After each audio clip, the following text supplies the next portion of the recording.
Good morning. Today we're going to go over the joliffe chart for William Bradford's excerpt from his journal when the Pilgrims landed on Plymouth Plantation. So the part that you read was about when they landed and all the hardships they went through, and then he calls it the starving time. So if you look at your joliffe chart, these are all of the categories that you have to identify. So we're going to skip exigence because that's always the hardest one, and I like to save that one for last. So let's go straight to the audience. Even though it is a journal, and you would normally think the audience would be yourself because you're writing a private journal, in this case, William Bradford wrote it in third person, more like a historical account, so that it could be a record of events, so that future generations, people like us in classrooms today, could read his journal and understand what life was like when America was the new world and just a piece of property before it was developed, and how hard it was and everything that the early settlers went through to get America where it is today. So the audience would be probably something like future generations or the people back home in England, so they could see what all Bradford and his people went through. So for audience, I would just write something like future generations, people back home in England. To do tone, I would do diction first because that will help you with tone. So for diction, I told the class to go and circle words that stood out to them. And they circled words like sad, lamentable, scurvy, diseases,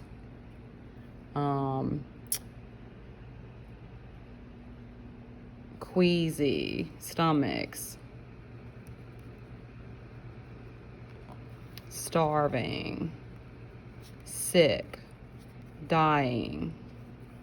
Okay, so if you look at those words, that will help you with tone.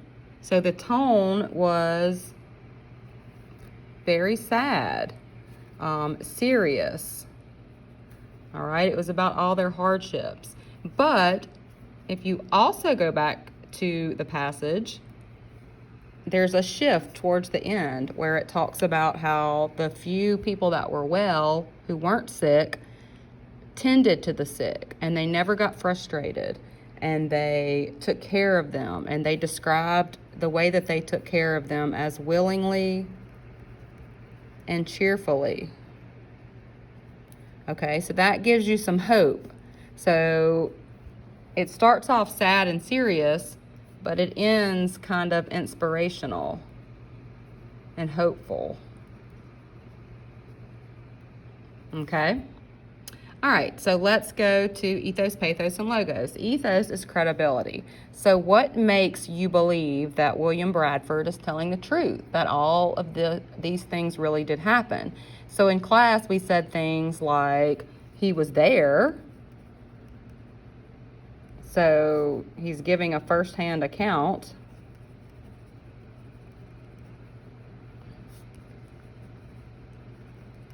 He obviously knows what was going on and how hard things were because he was actually there.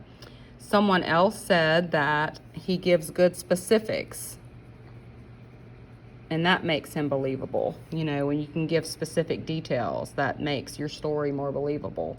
And some others said that he was well respected. He was looked at as a leader and honest and respectable. So of course he would tell the truth, right? All right, pathos would be the emotional pill. So what did you read that made you feel a certain kind of way? Well, of course, you probably felt terrible for these Puritans and Pilgrims. You know, you felt horrible for everything they were going through, right? So you felt sad for them. Probably had a lot of admiration for all the hardships that they encountered. and admiration for the people who tended to the sick, right? Because they could have just given up and taken care of themselves, but they didn't. So you had to have respect and admiration. So when you say you felt sad for them, you would want to give examples from the text about some of the things they were going through that made you feel sad. All right, logos is evidence, proof. What is some proof that all of the things that William Bradford said were true? Well, he gave numbers, okay? So he gave actual numbers. He said 100 people died, 2 or 3 a day. He gave actual names of people who were there. William Brewster, Reverend Elder, Miles Standish. Okay. So he gave actual names and numbers, and that's going to be your logos. All right. And then imagery. Imagery would be lots of sensory details. So when they talked about queasy, Queasy, queasy stomachs, you could feel how bad that felt. Nobody likes the feeling of having a queasy stomach, right? You could imagine how hard it was to watch half of your group sick and dying, right? You can imagine how hard it was to start up and go through everything that they went through, right? So there's lots of imagery in there. In fact, most of it is imagery. You could taste the food that they didn't get to eat. So you could understand the starvation. Empty stomachs, how that felt. That would all be imagery. All right, so we have a few things left. So figurative language, I would say, while there are a few little allusions in there, probably the most dominant figurative language in the passage is the use of parallelism. Bradford uses, and because it's a journal, he can free write and not worry about grammar, and he takes advantage of that. And he writes lots of long sentences. In fact, if you read it out loud, if read aloud, it almost leaves you like out of breath because the sentences are so long and they just go on and on. And you almost have to like stop and take a breath as you read it. And this kind of goes with how they were feeling, right? Like it felt like they just couldn't catch a break.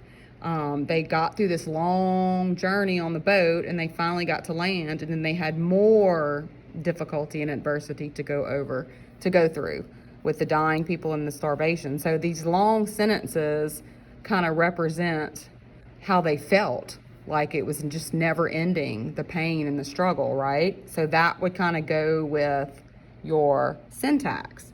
So your syntax, these long sentences, so it's written like a journal, right?